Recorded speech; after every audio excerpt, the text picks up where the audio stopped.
I would bathe that way. But you know, in a sense, it did make me somewhat conscious about the relationship to water in India versus the relationship to Canada. In Canada, where you just turn a tap and it was free flowing. And of course, Canada has one of its greatest resources. So, you know, that's really thought-provoking. Then, you know, skip ahead, and when I was a teenager and I just landed in Bombay and I was just starting my career here, I actually felt my healing regime has been a regime of detoxification. Or waters or purified waters.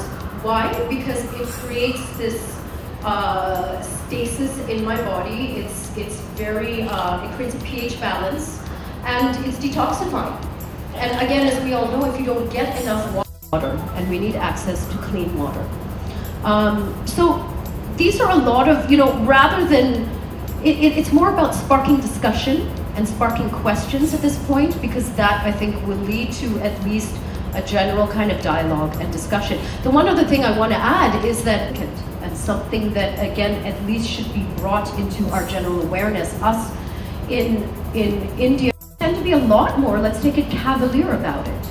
Cavalier about the fact that I don't know where my water comes from. And the natural thing in the human nature then is to say, well, it's a little bit sometimes trite, but it's not. Oh yes. I really believe that each and every step that an individual takes is significant. And I'm personally a much bigger fan of grassroots. Again, that as opposed to trickle down, I think it's trickle up, you know, to sort of, you know, governments and larger organizations and things like that. But it really, a lot of this lies in the hands of the individual and whatever you... What was the one thing? Something like that. Yeah, we thought it would never end. We thought it was a resource that was there forever. We played with water as if it was air. It was my grandfather's house, and we used to have a hand pump. He had a little vegetable garden. And my earliest memories, my grandfather was him getting really upset because me and my sister would sit under the hand pump in the middle of summer, just under it, and just pull it once. And as he pulled it once, water gushed out, and it would leak all over his very carefully built little canals that watered his vegetable gardens, and it would get destroyed. So he would come screaming at me and my sister and chase us out. The important thing is, I remember sitting there and pulling that pump and water gushing out. Water in Delhi, the groundwater, was probably at 5 feet at that time. Right. I remember when my parents made their house, it was really tough because the moment you tried to dig the foundations, you would hit water, and you would just, the major thing you found was people just taking water out. I think the groundwater in Delhi is 800 feet now? Yes. Or maybe 1,000 feet. And so what people do is they have electronic pumps, which have been banned, but so if you can afford a genset and a pump, you can get. Over India, they installed water pumps, and we thought, I remember going to a water pump on my uncle's farm, and you just switched it on and water gushed out.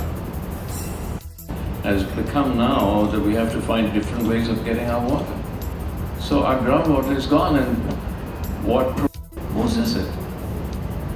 Who does it belong to? Could you really put a Coca-Cola plant in Kerala?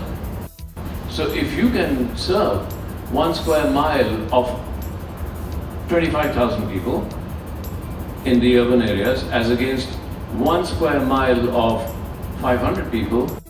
And I went the other day because the income tax department decided to have some kind of function, annual function, said, Shekhar, would you come and talk? And I drove to Sona. There's no rural area. And when I got to the resort, there were 4 swimming pools in the resort.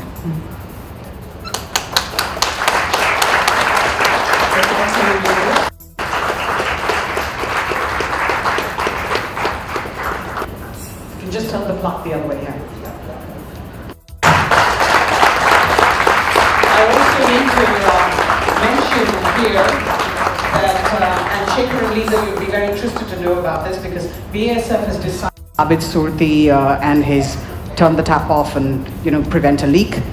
The Green Health Foundation, as well as the Navnirman Natwar Compound Residents Association, and the. Thank you to BASF for doing this.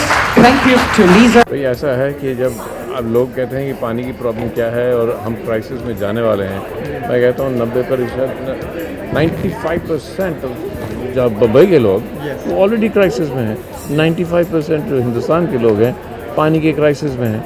सुबह जाते हैं तो घर में पानी नहीं होता, पानी भरते आ रहे, 4 बजे पानी आ रहा, वापस जा रहे, ये तो कॉमन है बहुत।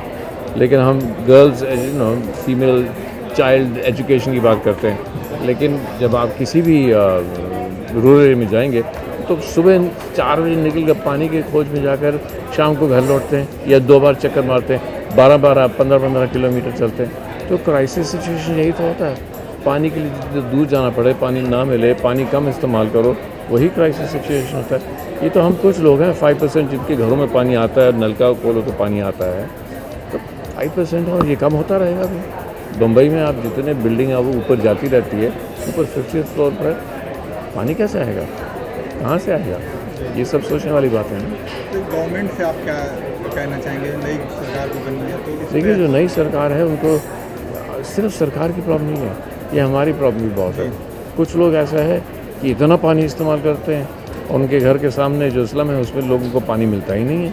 तो सिर्फ गवर्नमेंट तो वही कहेगी जो वोटर्स मांगते हैं, वो कहते हैं हमें पानी, हमारे घर में पानी आना चाहिए।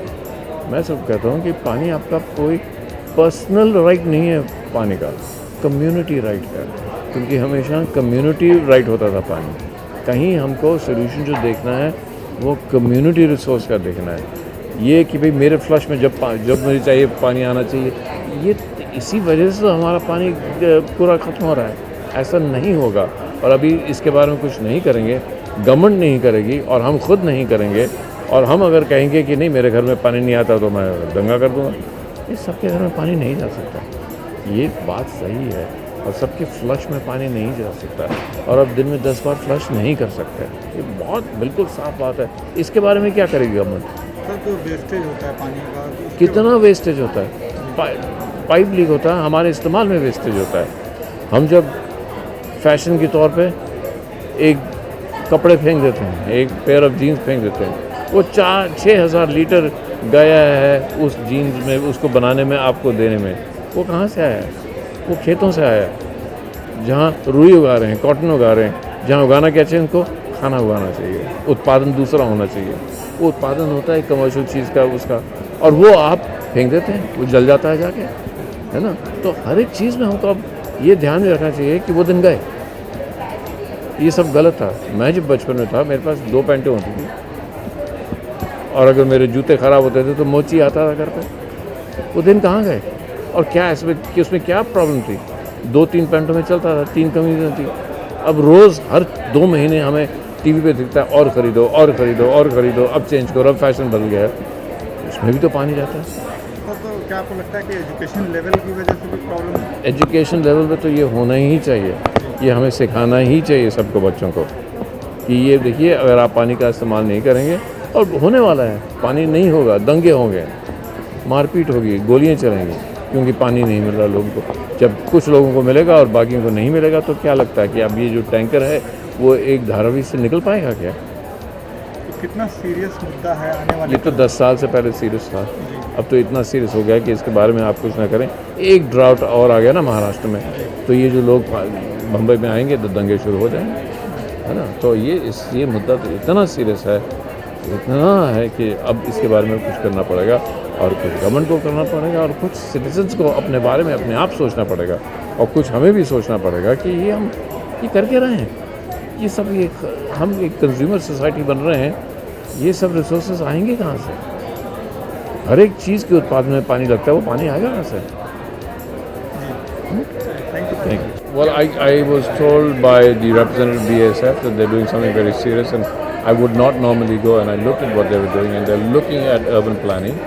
And as the world is getting more and more urbanized, In India, we talk about India as a rural population, but actually soon 60% of our population is going to live in urban areas.